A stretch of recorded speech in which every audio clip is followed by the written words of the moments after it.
team, and welcome to the Kaisa Show. Mike, how are you doing today? I'm doing good. I'm happy to be on TKS. Mike's really trying to push TKS. It hasn't landed for me yet, but I throw it in the text messages. I try to. It's all about branding at this point. TKS on TKS. You can see that's the trick though, because you did it too on the TKS. It gets a little tricky. Okay. But so anywho, on TKS today, we're going to talk all things business. Yes. Right? Honestly, I'm not going to lie. It starts to give me a stomachache because I still don't see myself as somebody who runs a business. So the moment we think about diving into business, I black out. I'm like, I don't have anything to tell anybody. Okay. Well, let's do a little exercise then. All right. Just repeat after me. I am more than my business. Well, yeah, I don't even believe I have a business. Okay, let's do a different exercise. Let's name off the businesses that you do have.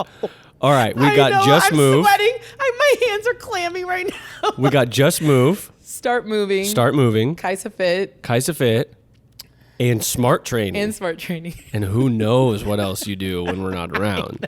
So 4 businesses. I think you are all right. You are accredited enough to talk things business. Here's the thing. We're not telling people how to make millions of dollars. Although some of these tips might lead you to that. Okay. It's just like where we're at on our journey, you know? And I think I have these conversations with friends all the time that run business, and you're just always bouncing ideas off each other. And I think that's a fun thing to do. And I also think like you have a lot of things that a lot of aspiring trainers, for instance, would potentially benefit from, Okay. Thanks for that pep talk. Yeah. Are we going to do what's buzzing first so I can kind of like warm up or Absolutely.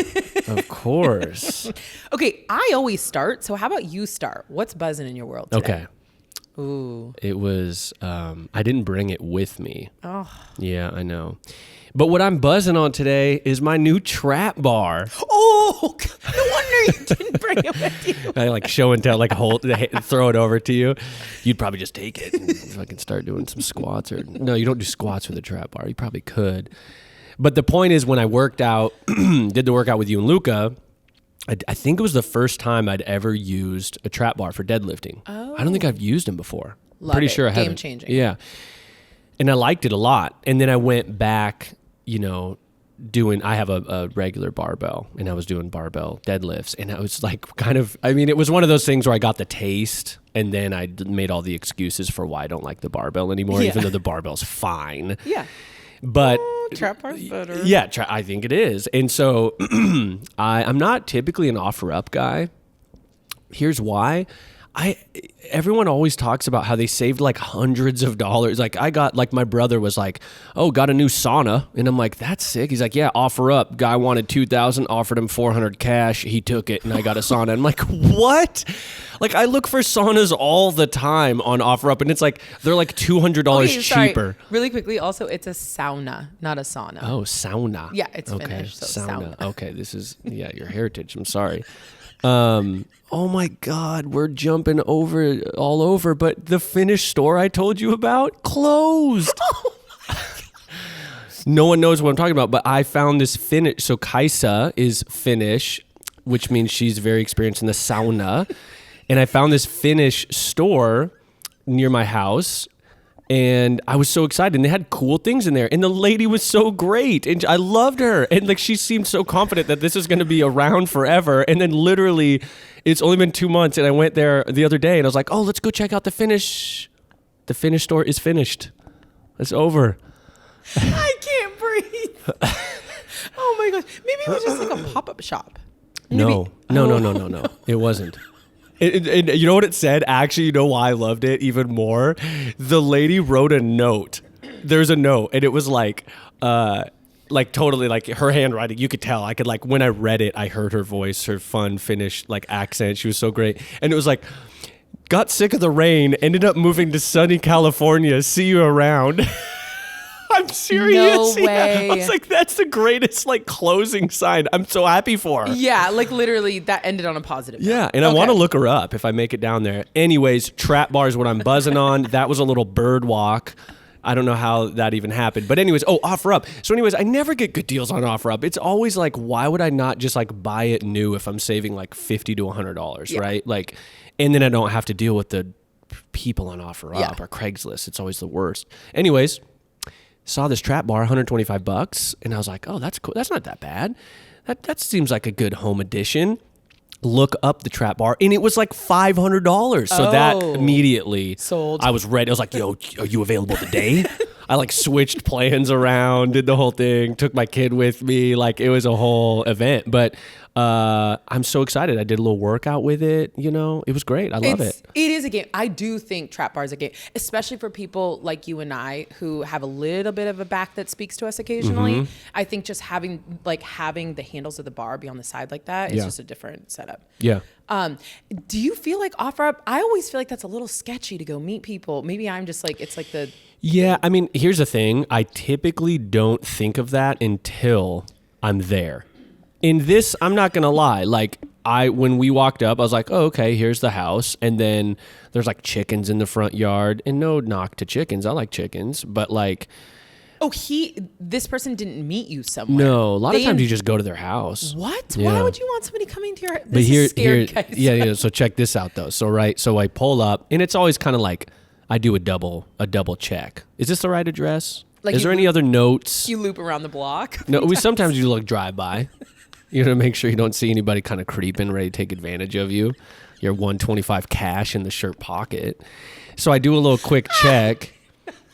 This feels like the Mike show today. So anyways, it's like, hey, I forgot to tell you, don't knock on the front door or the side door. I'm in the basement. Oh, God.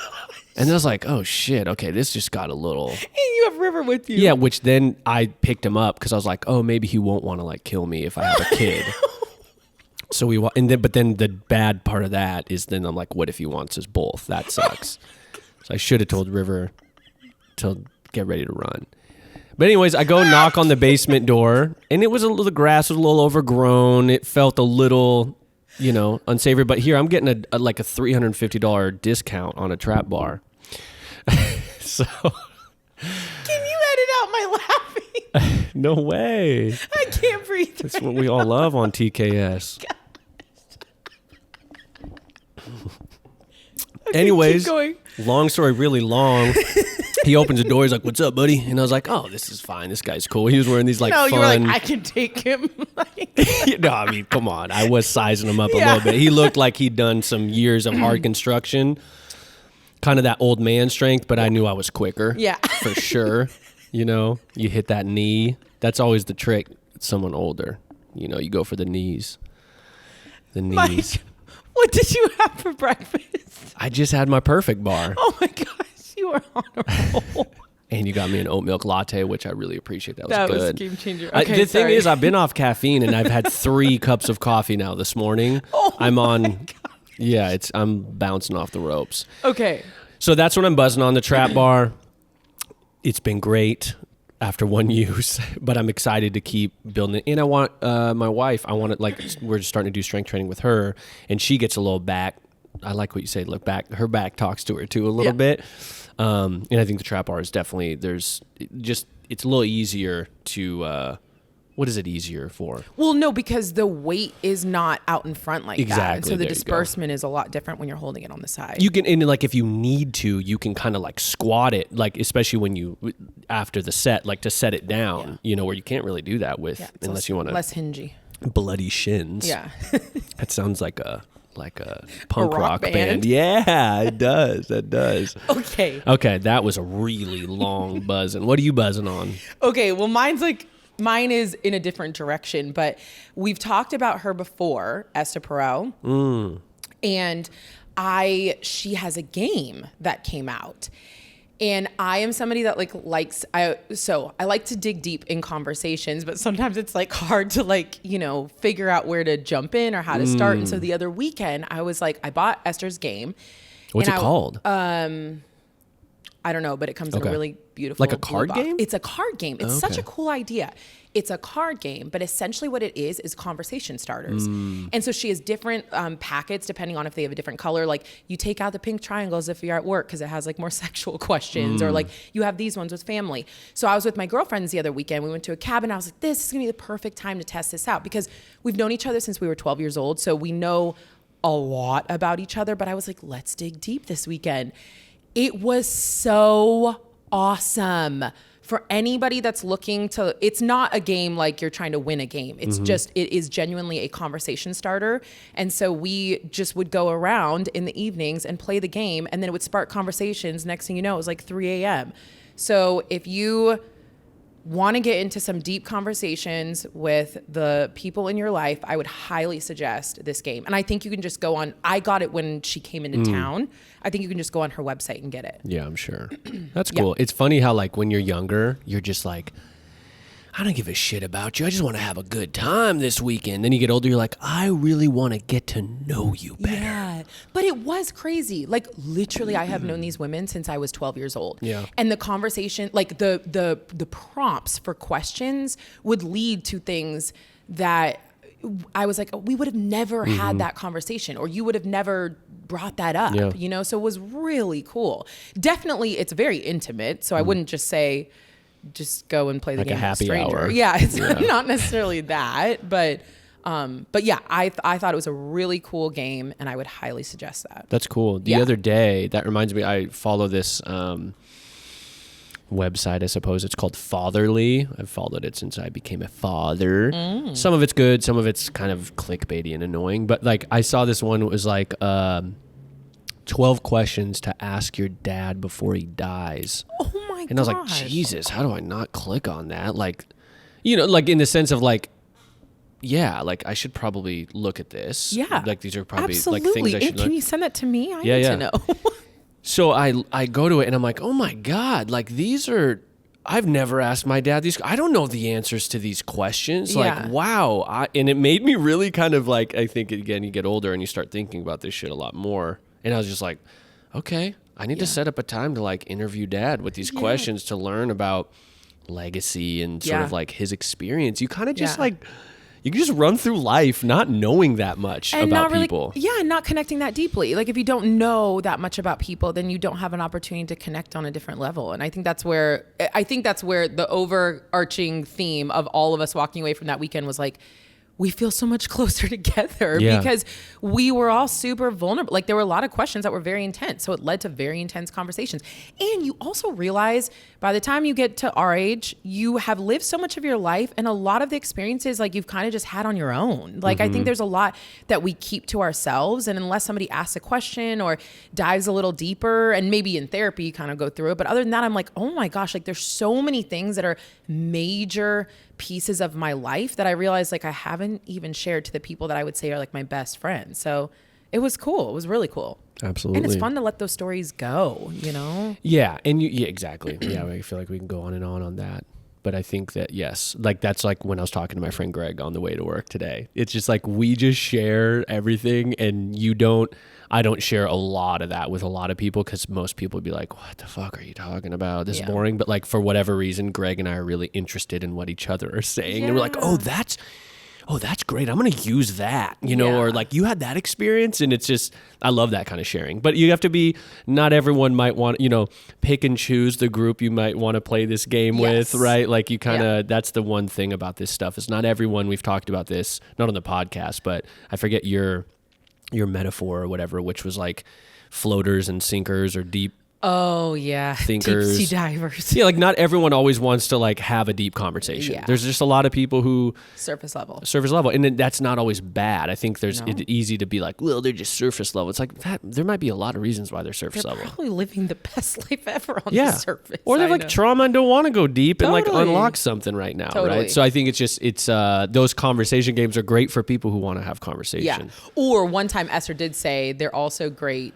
if you are somebody that is like going on some first dates and really just curious to like want to get to know the person fast. And I was like, I would be scared if somebody brought that on a first date. It always comes back to dating Kaisa. How does this always happen? How are you so like educated, available and single. Unreal. This is unbelievable. Oh my God. Okay. That's cool. Okay, move on. Please, somebody. Move on. Please, somebody. Would you just take drop us a line? I'll play Hitch here if you want to hit me up. I can potentially put in a good word. I'll do a screening. I'm sweaty. You wouldn't even know what to screen for. I know. We just go like party and like, I think you're good. You're good. Like, if you want to out party me, if I need to go home, that means like you're already in the right realm of Date Kaisa. Okay. Yeah. All right. Let's move on.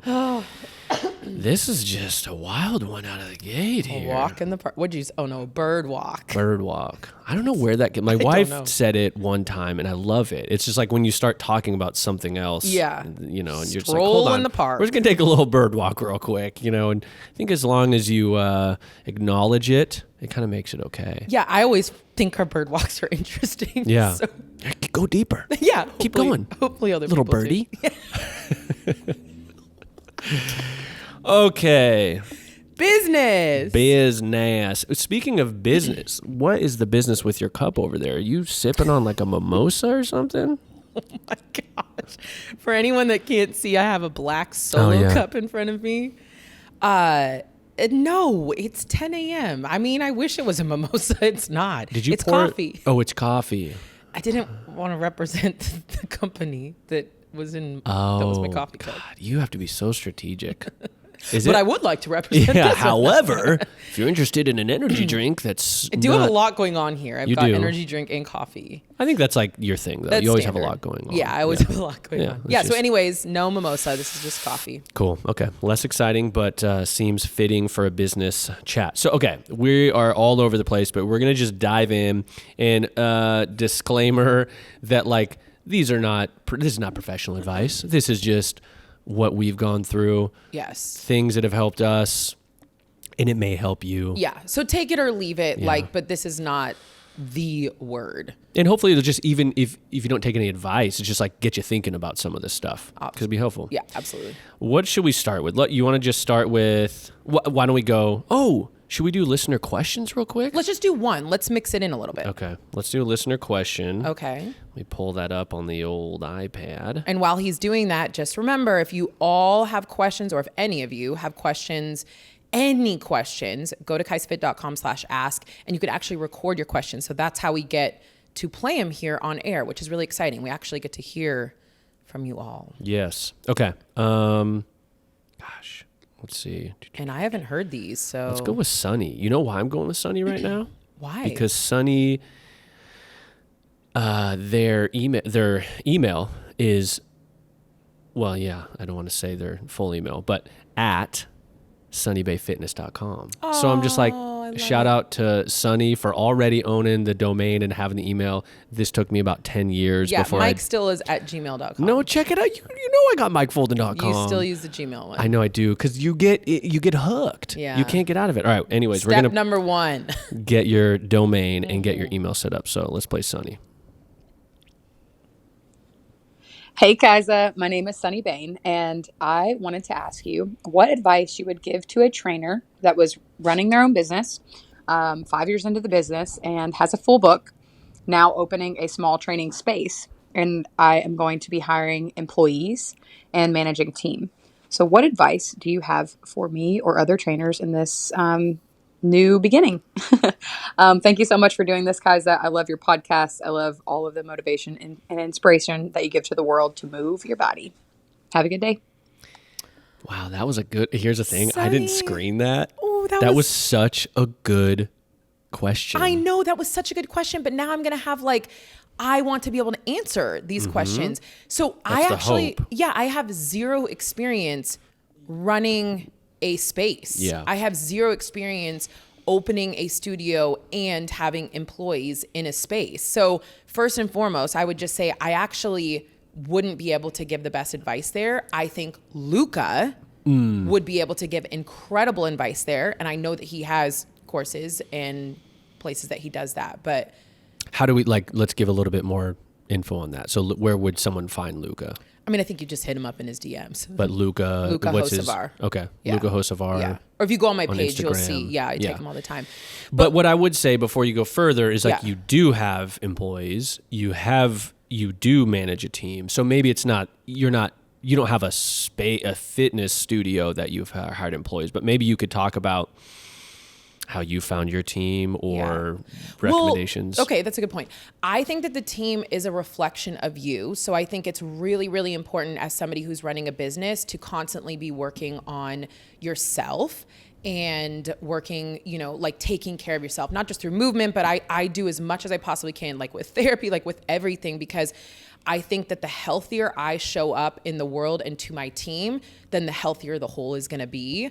And also like your team is a reflection of you. And so like really figure out what is important to you, like as a company and as a mission and as a message, like what separates you, because they're also going to represent your company. And so as you build out, especially with more trainers coming on, like one, I would make sure that they're highly vetted, that they all have the same message as you, because they are literally representing and are the face of what you have when they're out on the floor. And then I'm a big cheerleader. So it's like teamwork and like do things that keep bringing the team together, that make people feel valued. I just like constantly, I don't know if I do it as much as I want to, but like I constantly feel like supporting the team and doing their own thing and being like their biggest support system is actually the most important thing for me as a leader. I don't like saying I'm the leader of the team, but as one of the leaders. I just had a thought. You also do have a studio space with trainers that train here. What are we even talking about? How did we not even know that? What is happening right now? It's online, but we are in a physical space where trainers come in and teach an online audience. That's absolutely a real thing. Yeah. So I think, yeah, that's funny. I think one thing I notice what you've done well in that space is like letting people be who they are.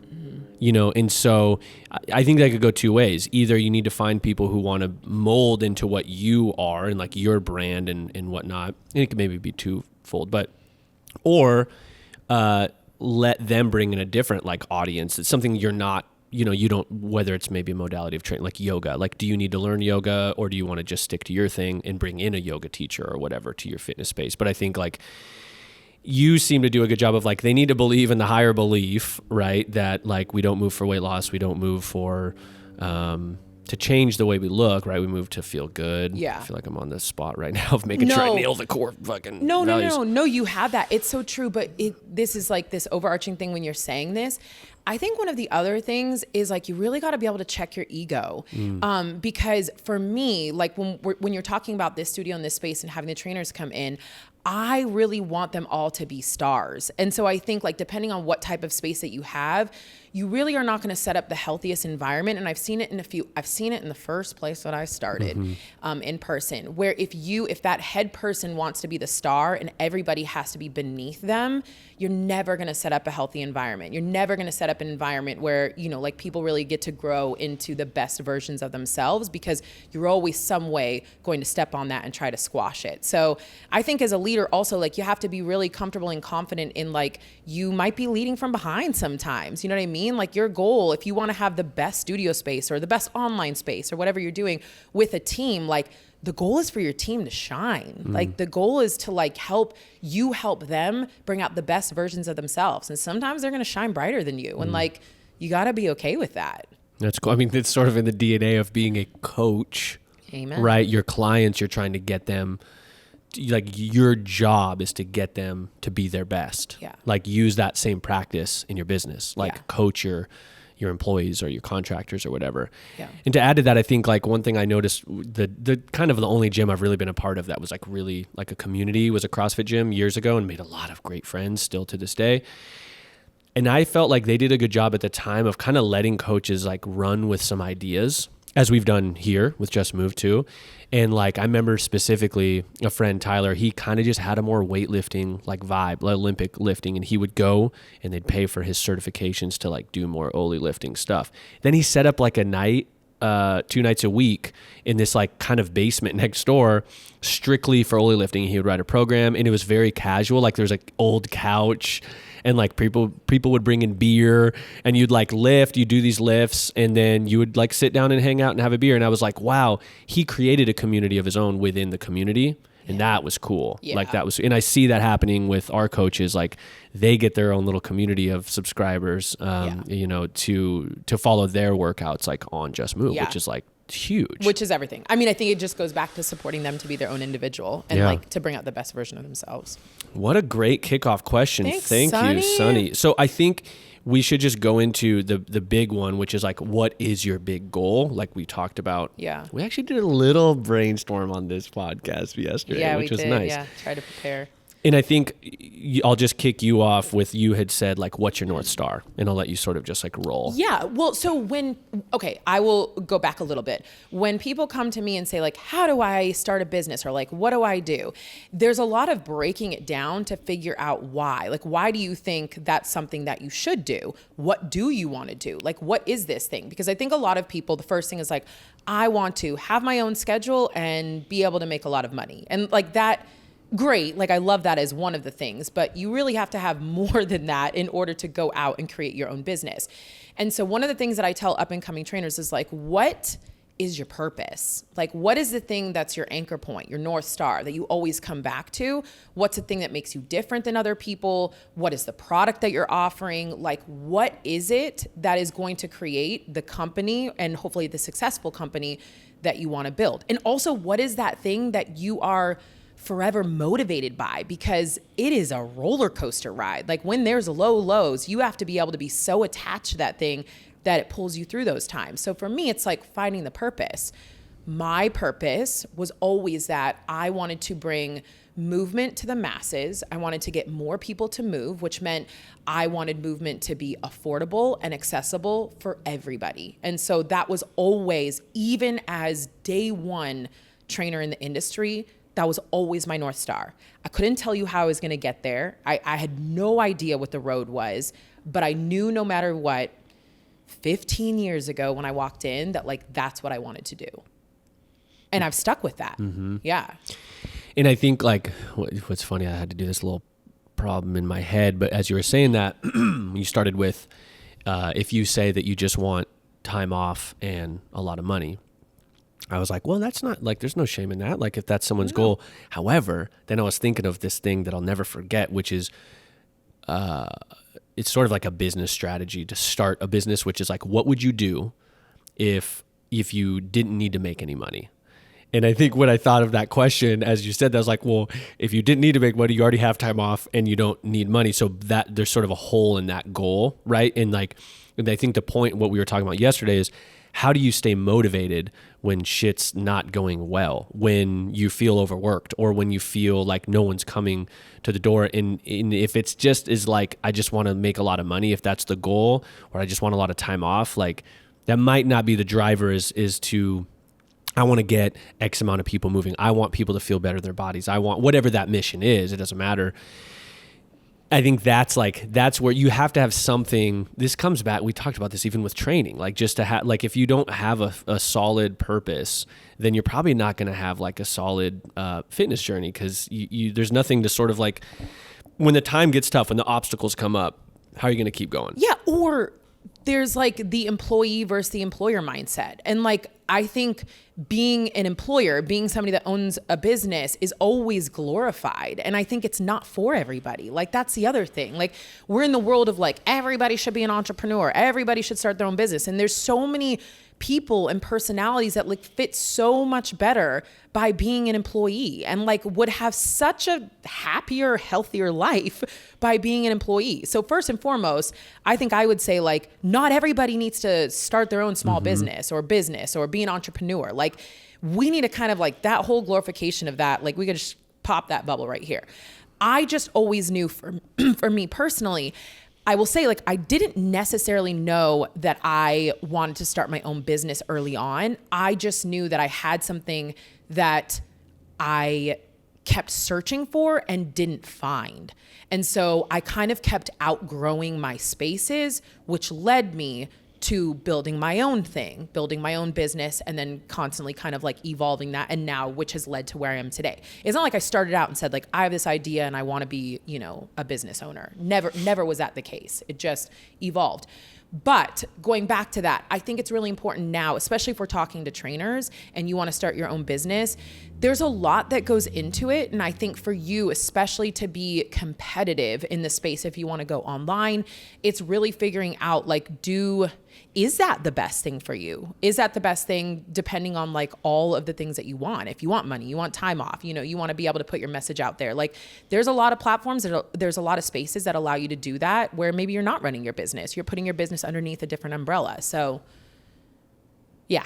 You're staring like no, I was through just me. waiting. No, I was just waiting, being very patient. Oh, sorry. You know? Okay. Yes. I think also this, which kind of little pertains to Sunny's question, but like knowing what you want, like knowing what, not only your purpose, but like, what is your goal? And that can change. Like for, like Sunny, for example, she wants to own a space, it seems like, and have trainers underneath her, like employees, right? And I think that that's a really good thing to know and question, because you don't know if you're doing well or on track if you don't know where you're headed, right? And so it doesn't mean that that needs to be forever the same thing. Yeah. But I think like for me, there's a lot of similarities in in like the business and growth in like sort of running like video as there's training, a lot of like small business, where it was always very clear to me, like I didn't want to hire a bunch of employees to run a production company. That just like wasn't of interest to me. Like it pushes me too far out of the creative to where I was just not, that just wasn't my goal. So if ever I was like thinking, am I on track? Or like, is this the right job to take now? Or is this the right thing to do now or wrong thing? I could always run it through that filter of like, oh, well, is this going towards that, you know, having a production company, having employees, or is it actually like not going that route? And that's helpful. Yeah. And I kind of like coinciding with that, I always knew that I didn't want a brick and mortar. Mm-hmm. I knew that the time that I could spend there was not going to be as impactful as like the possibility of finding something that would be able to be bigger than that. And honestly, at the time that I was looking at that, the only thing that was bigger was TV, and it was Jillian Michaels on The Biggest Loser. And I was like, well, that's not my message, so that's not going to work. But there has to be something bigger.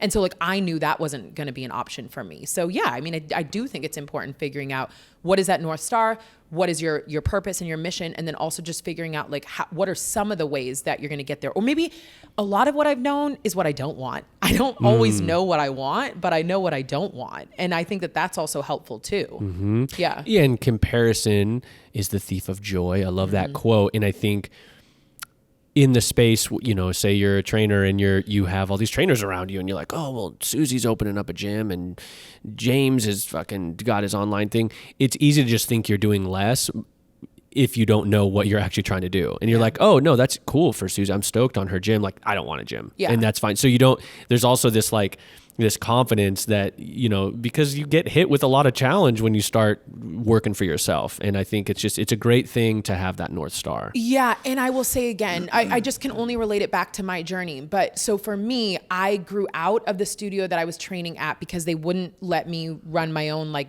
small group training, which is where Smart Training developed. So I was kind of forced to go do my own thing. So I opened my own company then.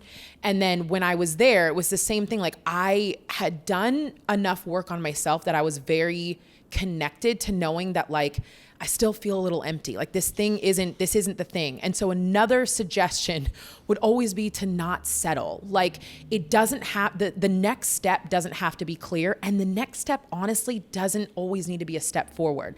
Technically, I took a step backwards because I shut down that very successful small business training company that I had started, basically I think like a year in, went back to school. So I was making no money, took out a huge loan because I just thought like, okay, maybe I want to go into sports performance. That's when I got my master's. So technically from the outside world, I mean, everybody looked at me like, what are you doing? Like you're like 25 with a 6-figure business. What are you doing? That doesn't make any sense. But I was like very certain that what I was doing wasn't the right thing. It didn't feel right. I didn't show up right. And I needed to like shake things up.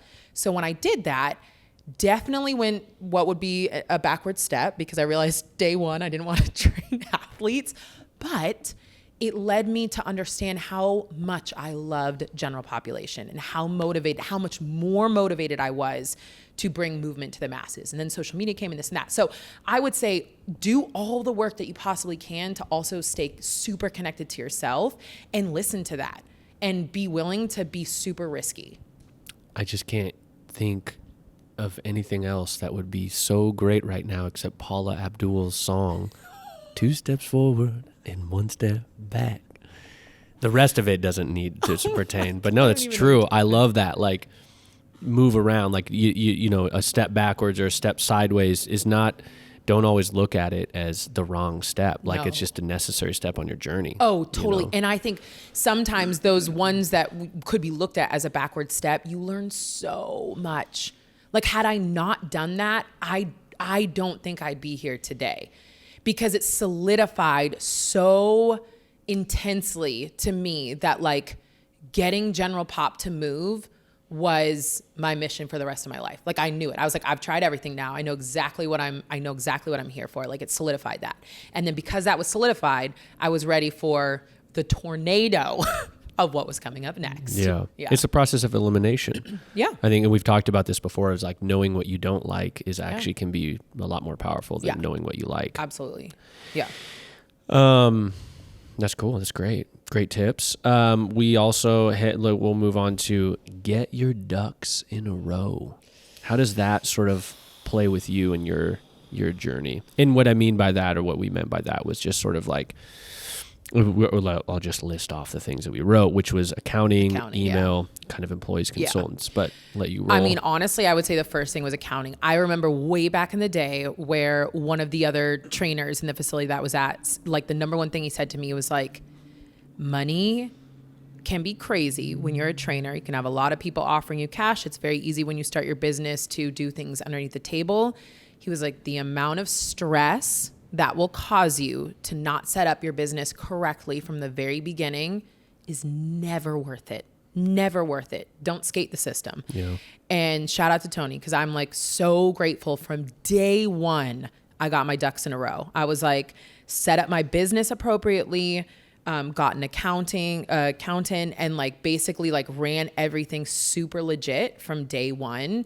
And I feel like that's something that a lot of trainers just don't do. Yeah. And it's not worth the, extra 10% that you make by not charging sales heavy or like whatever. It's not worth it. So that's like number one suggestion. And having to change that down the line, you are going to do everything to not do that, because you're going to lose, like you're going to make less money. Like say if you don't withhold taxes or you try to do whatever to try to go legit, a year later, you're like, oh, cool. So like, I'll just start now making 20% less. Maybe I'll just stick with this system. Like it's so hard to go backwards. Yeah. And I same thing for me. Like I actually got hooked up with an accountant before I even needed one. Yeah. He like didn't even know how to like help me because I didn't make enough money. Really, he's like, I mean, you could just do your taxes, but he just helped me with advice and things, which was really nice. And the one thing, so simple, anybody who starts their own business, whether it's an LLC, sole prop, whatever, withhold your taxes. Yeah. Like he's just like, set up a savings account. Every time you get paid, just move 25% to that savings account. And when you have your taxes due, you'll have money to pay for it. And that has saved me where once I had a really successful year and I was like, holy shit, like I owe a lot of money to the IRS, and it kind of freaked me out. But because it was so, I didn't even have to think about transferring money, because just every check I ever get always goes there. Yeah. I go, oh, that is a lot of money, but I have all that money. Yeah, that's because cool. It's not your money. Mm-hmm, exactly. And you have to get used to that early on. And I think that's a really hard thing. It's also why it's going to go back to not everybody, like running a small business, especially like with training, is like glorified. But the thing is like when you're paying the overhead, if you were just to rent out or be a trainer underneath a studio space, they're taking care of all that. So you don't even think about that. At the end of the day, your $100 session becomes so much less than that. So when you're sitting there and you think like, oh my gosh, I'm making like, they're making 100 off of me and I'm only making 20, whatever it is.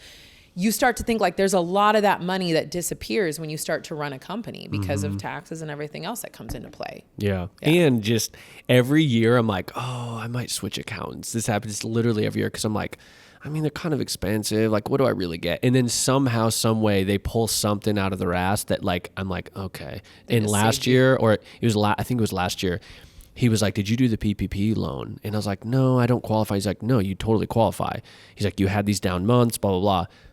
Oh my God. Like, it was such a benefit. Yeah. And I needed that, you know? And it's like, so I'm like, all right, well, he gets another year for sure. But I think there's just, it's easy to think like you're spending too much money on things, but like you have to realize like how much stress. And for me too, accounting, and we've talked about this, if you ever get audited, like your accountant, at least I'm pretty sure this is how it rolls. I know it is with mine. Like they handle the audit. Like you have to participate, but like they have everything. Like good luck working with the IRS if you know if you're all your ducks need to be in row. Like that sounds stressful. So it's kind of insurance. Number one thing, get an accountant. Now you wrote email. You had mentioned email. I think I was just saying there to be more official. Because when you have your @gmail.com. Oh, shots fired. I didn't know that's what you were. I thought you meant like hire like an email marketer or something. Oh, just like the first thing I did was like I was no longer KM Karanin. Like I was like Kaisa@KaisaFit.com. Oh, so I'm get official. Legit now. Get official. And then I was even back in the day, I got business cards. Like I did all of the things because a lot of business is smoke and mirrors as well, you know, especially as you're starting off. For me, I was like, I'm not saying all of them are necessary, but there were certain things I did to make myself feel more official and for everybody that was paying me, you know, and like doing business with me to feel official as well. Play the part. You play the part. I 1,000% played the part. I had everything. I had like a little square reader. I was like so official back in the day. I had like my books. I remember that. Not that you, but I had that too. Yeah. I remember that. That felt so cool. It was. And the thing I look back and I'm like, I think I was 25. Yeah. Like I was so young and just like making it happen, you know? Or you're like credit card, cash, whatever you need. I got you. Yeah. Let me grab my little square card reader. Yep. Yes. That's funny. I like that. Okay. Well, I didn't hop on the official email until, you know, it's kind of a sore subject, you know, I'm not going to lie. Like I'd like to know who Mike Folden @gmail.com is, because I had to get Mike.a.Folden.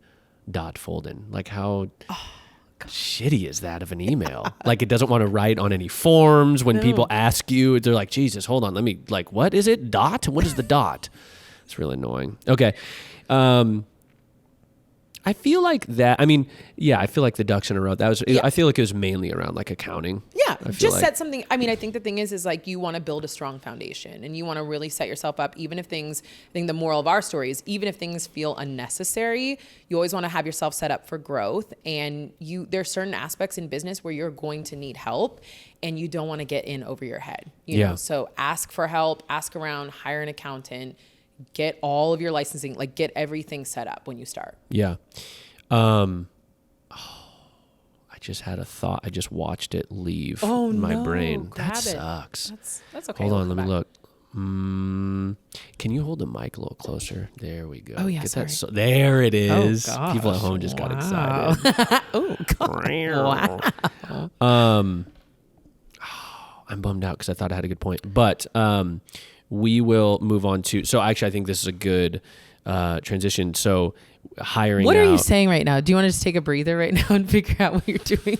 I just remembered what it was. Okay, you're all over the place. I was just transitioning. No, it was like 10 transitions. Oh my God. The closer you get to the mic, the like more fierce you get. Yeah. Maybe just back the fuck up a little bit off that mic.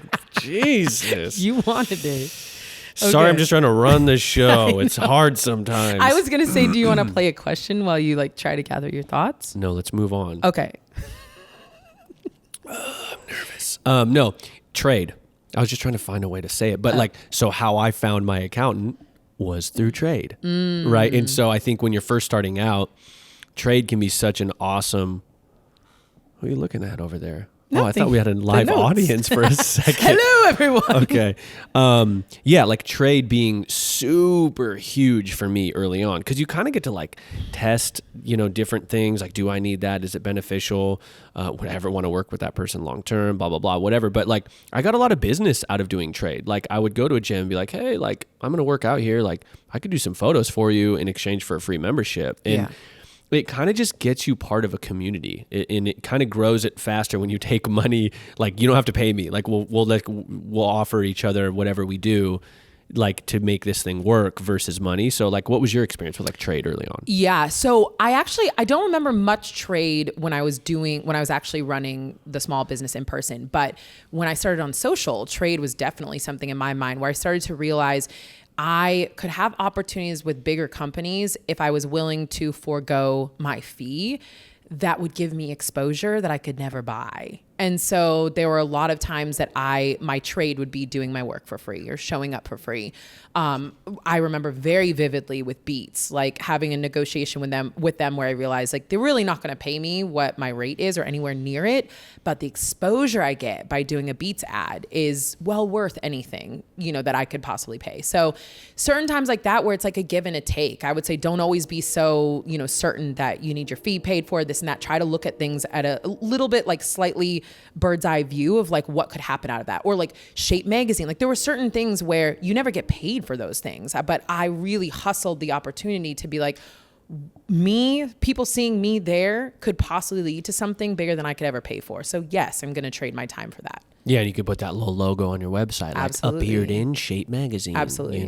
Beats, Beats commercial, maybe not that one, but yeah, I think that's great, and I think that's like, I feel like you probably are at a level at that point, maybe a little different, like you're kind of semi-successful with social or whatever. You have some sort of audience to add, but I think also, maybe you're not as successful at that point but being able to like trade with a doctor or trade with, a mechanic. Like there's all these like things that I did early on where I was like, you're not making money and you might not get those people to pay you like otherwise, but then you aren't paying for those services. Yeah, so it's technically getting paid. Yeah, yeah, totally. So it's kind of cool. There was just a lot of things. And then the other thing is just like, I just met a lot of great people.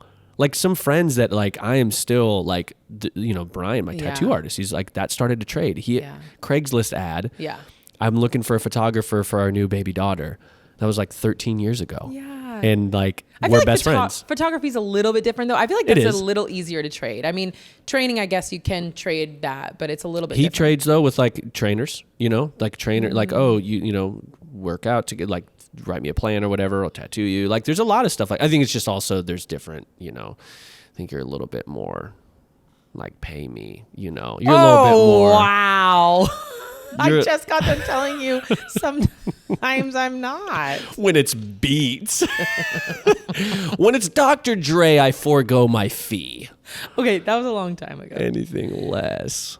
Cool. So trade. I feel like we got that. You only trade But don't go trade away your whole life. Totally. You gotta be careful. Yeah, you gotta be careful there. I think there's a happy medium there. I think at some point in time, certain things aren't beneficial, Totally. and spending your time and energy doing those trades rather than building your business, you gotta weigh it all out. Yeah. And I think to a great point, we've talked about this just off camera, but like, it's easy to go, oh yeah, I'll do this thing for a couple pairs of shoes or whatever it is. And you're like, wait, like I could just buy those shoes and just charge you. Like that's actually not worth my time. Yeah. Like you have to figure out, don't forego the math always. Like make sure it's working out for you. Yeah. But the other thing I think about trade also though is like the more people you're connected with, the more people you're training or the more people you're photographing or whatever that thing is you offer, the more chance you have for those people to tell other people about what you do. So that we were kind of like, I think we had a word of mouth somewhere in here of our notes, but like word of mouth for what I did was huge. I was like, me too. Big. So let's talk about word of mouth. Well, so one thing that I realized, this is going to sound like a bird walk, but I'm going to bring it back.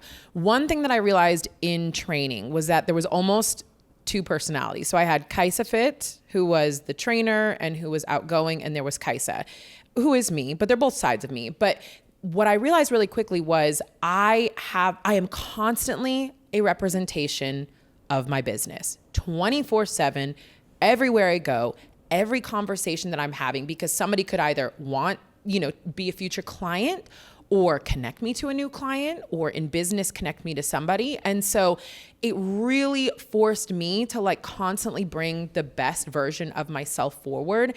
And for me, I feel like word of mouth is so incredibly valuable. Even today in the company that we run, you know, it's like so important that people have a good experience that they go tell their friends and their family to come join Just Move.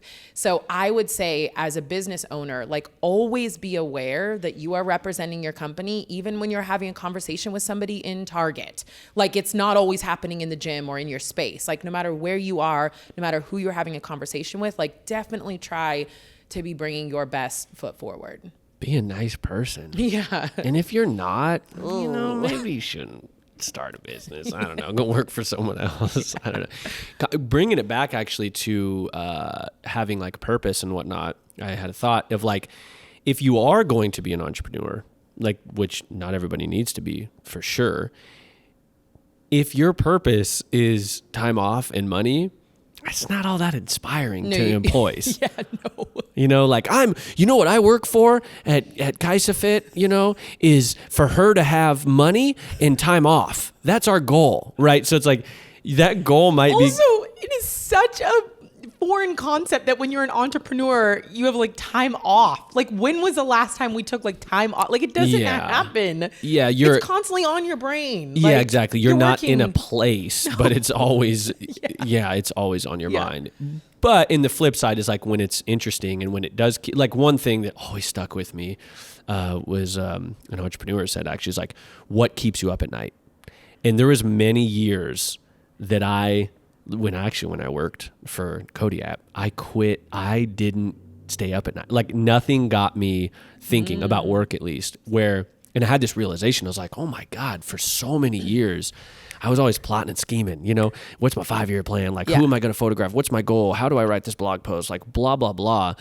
And I couldn't, or like music, I used to work on music or whatever it was, like it kept me up thinking about things. Right. Yeah. And when I stopped like thinking about things and I was like, oh, the passion is leaving the building. Yeah. And that was a huge wake up call. I quit after that. Like that was like the start of leaving. But that's interesting because there are a lot of people that would value not being kept up at night. Totally. You know, I have these conversations with my siblings and like, you know, they always look at what I do and are like, oh God, I wouldn't want to touch that with a 10-foot pole. Like I love clocking out and being done. You know what I mean? So it's like to each their own. There's no one way is better than the other, but I totally resonate with that. Yeah. It's like if you're looking for passion or if you're a passionate driven person, then that's something to pay attention to, like what keeps you up at night. Yeah. And I think like, it doesn't always have to go with work. You know what I mean? Like it could be totally separate from work. Like, but what if you have I don't know. I guess it could just be the case for some people. But like, does nothing keep you up at night? You know, it doesn't have to be something that makes you money. But like, do you not think about anything? Like, are you? Yeah, I don't know. I'm not that person. I can't. Yeah. I like have to be like, turn your brain off, count the sheep. You know, this fucking podcast gets me thinking. Last night I was just like, ding, ding, ding, ding, ding, ding. It's funny because literally I was brushing my teeth last night and I was like, I was literally thinking this, like Mike is probably up thinking and possibly panicking about tomorrow. And I'm like feeling good and confident. So this is not the thing that's going to keep me up at night. There's a million other things, but Mike will take this one. Mike will take this one. This is really actually the Mike show in case y'all didn't know. Quick bird walk just because it just made me think of something that I heard the other day on a business podcast. So that's how I'm going to relate this. But this person's, I think they pulled a quote from somebody else, but the meaning of life is to enjoy the passage of time. Take that in. I know it kind of gives me, and meaning of life. You did say this is to enjoy the passage of time. And I already get anxiety trying to sit there and enjoy the passage of time. So I added with people. Yeah. Yeah. But that's great. Yeah. That was my immediate response was like, of course, like if that's how you enjoy passage of time, like then do that. Yeah. The only reason why I bring it up is because when I was thinking about the podcast last night, I had my son in bed last night because wife's out of town. I was like, I want to snuggle my guy. Oh. I sat there. I thought about that quote and I sat there in the dark just listening to him like snore. Oh. And I had such a moment where I was like, I'm just enjoying his little noises. Yeah, it was like this is a bird walk, but I had to share that because I was just like really excited. I was like, oh my God, that's like a life moment. Yeah, those are important bird walks. I understood the meaning of life last night. For one brief moment. That's it. And then it went back to like, I wonder what she's doing. Is she thinking about this stuff? And then what's tomorrow look like? And everything. Oh my God. Okay, let's go in because we want to wrap things. We're trying to tighten it up today. Let's go into invest in yourself. you had written, you like sort of the notes were like financially, obviously like workshops, Well, podcasts. Like, let's talk about that. Here's the thing. I think one of the, wow, how much time do we have? One of the misnomers about running a small business is that it's like always, like it's always like one, that you're going to be successful right away. And that like when things are going good, that it's going to stay going good. I always like to just put it out there. I have had $0 in my bank account more times than I can count, because I've always betted on myself, and I've always been willing to be super risky with finances, time, everything to go for my dream. And so I've always betted on myself. Like I've always thought no matter what I'm going to do, like I'm going to figure it out. And sometimes I don't figure it out. And sometimes I'm at zero. And there's been times where when my brother was working with me for years, like I literally had to turn to him and say, I actually can't pay you this month. Can we figure it out next month? So it's not all glitz and glam, but at the end of the day, I was always willing to bet on myself and make the risk that I would figure it out. I also think betting on yourself means investing in yourself, whether that's courses, whether that's trainings, like whatever it is to help keep you fueled in your purpose and your mission and what you're doing. It's like constantly knowing that if you're not taking care of yourself, if you're not doing the thing to stay on the path, you're going to wander off the path. It's not going to work. Yeah. Let's go a step deeper. What were two things? How did you invest in yourself in two separate ways? I would say the number one way I've always invested in myself that relates back to training is training. I've always invested in making sure that like I was in a space and training so that I could be the healthiest version of myself. This is odd. Actually, they both investing in myself don't actually really have to do with business. Hold on, I'm confused. What do you mean train? Like someone trained you? Yeah. Oh, I training see. at Okay, a facility. okay. Yeah. So like for me, Gotcha. In order to show up with as much energy as I possibly could, creatively, physically, all the things, I always knew I had to be healthy. And so I've always invested in my health so that my business can be as healthy as possible. So my investment was training, a gym, a space, a studio, a trainer, and therapy or naturopathic work or like it was always had to do with keeping my body and myself and mentally, physically as healthy as I possibly could, so I could constantly show up as healthy as I could. And just to be specific, because I feel like you just bounced around a little bit, do you mean as a personal trainer, it was important for you to invest in a personal trainer for you? Yeah, you were saying what were the two, well, maybe I misunderstood you. Were you saying what were two ways that I invested in myself so that my company could be more successful? Those are the ways. What were the two? Training. Okay. And then I would say like therapy, but sometimes it wasn't always therapy. It was like naturopath or other ways I took care of my body. So like physical health. Or I guess mental health as well. Yeah. Mental and physical health was always the number one thing for me. Always. Because the moment that it teetered, the moment the whole business, like for me, that's just me personally. I'm not saying that's for everybody. Go invest in courses and go do everything. Like, but for me personally, it was such a close reflection of the moment that I teetered, the moment that I wasn't very healthy, the whole business was, and because I was the business, I realized right away, like I have got to take care of myself if I think this thing is going to go anywhere. So that was always my number one investment. Did you do like workshops or did you have any of that stuff that was like beneficial? Yeah, I would say early on as a young trainer, I did a lot of courses. Like any course that I could go to and learn from, like with other trainers, I did a lot of those. And I would always suggest them. I'm not poo-pooing them. For me, it got to a certain point in time where it was actually more detrimental because I would constantly walk away from those being like, I don't fucking know anything. Like I am a terrible trainer. I don't know anything. Why am I in the industry? What is this doing? I'm so dumb. Like literally I got to the point where I was like, okay, because I had even invested on like one-on-one stuff. I would go to my mentor in Boulder, and I was like, what am I doing? So that was not the most positive way for me to invest. That's good for people to hear though, because I think a lot of people, it's just drilled in that like go to workshops and buy education and do these things. It's like, it's not always that doesn't always work. Yeah. And I think like do it and figure it out. But for me, it was like, it all happened in a culmination of like a few years. I just started to realize like, okay, I can never leave this feeling that I have inside that I really want to bring movement to more people. And I really, really want to change the industry. And I really, really want people who aren't moving to start moving. Like, could never get rid of that feeling. I tried a million different things to switch that up and figure out how that was going to happen. But ultimately for me, I started valuing that who I was, not exactly how I was programming and training, but like who I was and how I showed up was going to be the thing that resonated with people. And so if I was not healthy, if I was not taking care of myself, doing all the things to be in a healthy mental, physical space, then I couldn't show up to be that reflection that I wanted to be and to help inspire the world to move. And so for me, that's what that meant. It wasn't about going to more courses and being a better programmer and like more details. It was really about figuring out how to be the healthiest version of myself so I could keep showing up every single day and like help people around me. And then, you know, once it went on social, like have the motivation and just have the endurance and the stamina to be healthy enough to create new content every day. Like that was really what it was for me. Yeah, no, that makes sense. I think it's like, yeah, it's often, I think it's more popular now to like be, like do the things that fill you up so that's a reflection on your clients or your work or your relationships. I think for a long time, it's like you got the disgruntled old coach,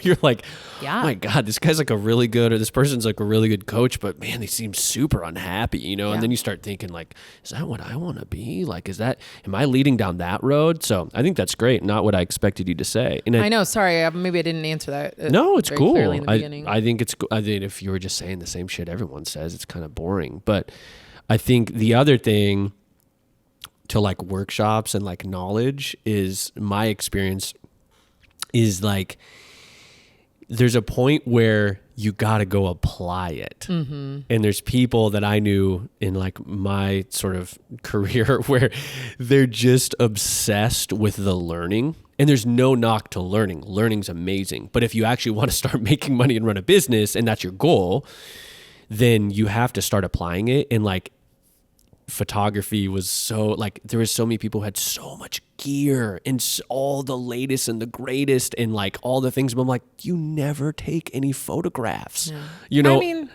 sometimes learning is a comfort zone. No, I know. But I think of it like training. There's a lot of people who just like learn and learn and learn and learn. And then, I mean, for me, like I didn't need to, because I wasn't trying to be a trainer. But as I started learning, training, I want to get certified and blah, blah. And then I was like, all right, well, I got to start like training a few people, like just to test it out. And I'm like, oh yeah, that's way harder than just watching YouTube videos And not everything you learn happens from a course or from a book. Exactly.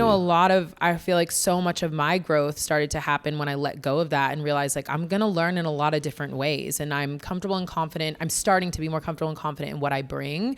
And then the more I'm willing to be out there and be humbly out there, the more I'm going to pick up and the more I'm going to learn in a different way. I mean, I was never even in school to book smart. Like I worked my ass off to get good grades, but like that information went in one ear and out the other. You know what I mean? I'm like, I'm just not that person. So yeah, for me, I would say the number one way that I invested in myself to help support my company was actually investing in my physical and mental well-being. Yeah. Yeah. I love that. Yeah. Look, this is the first time this has ever happened, but I think we're going to do a part 2 on this. Okay. Because we need to wrap it up. Yeah. Got to get you to the gym. Okay. But we still have more to talk about. Yeah. This actually ended up being quite fruitful. Yeah. Maybe it's just because we spent so much time buzzing. I don't know. And bird walking. Buzzing and bird walking. But I feel like we have a lot more to talk about. Yeah. Maybe we'll get, some more questions. We do have a few more questions in the bank. So I think we'll end it there. Okay. And do a part 2. This is new territory. We've never done a part 1 and 2. This is very exciting. I feel like that's like an official moment in our podcast world. What should we do? I celebrate. Cheers. Okay. Yeah. Cheers. Like go work out together. Slam a C4 and do a workout. Let's go. Okay, but yes. Pausing for 1 second. Okay. First of all, we just want to say thank you for everybody like tuning in and going on this crazy ride with us. We're having a lot of fun. Hopefully you're enjoying it. If you are enjoying it, head over and leave us a review. Also, if you have any questions when you hear like the question from Sunny today, it's because they go to KaisaFit.com/ask and they record a question. It can be anything. It can be a question that you have about anything. It can also be a topic suggestion. So feel free to head over there and let us know what you want us to possibly talk about next. You're getting good at that. Am I? Yeah. A little bit better? Yeah. Well, I failed last time miserably. Yeah. No, it's good. I think we got to do it all the time, right? Okay. We got to remind people. Yeah. Yeah, so this feels a little abrupt, but hopefully that's a good thing. Get people waiting for all that more business info coming soon. Yeah, so thank you for tuning in. Yeah, team, thank you so much for tuning in, and we will see you back here very soon. Peace.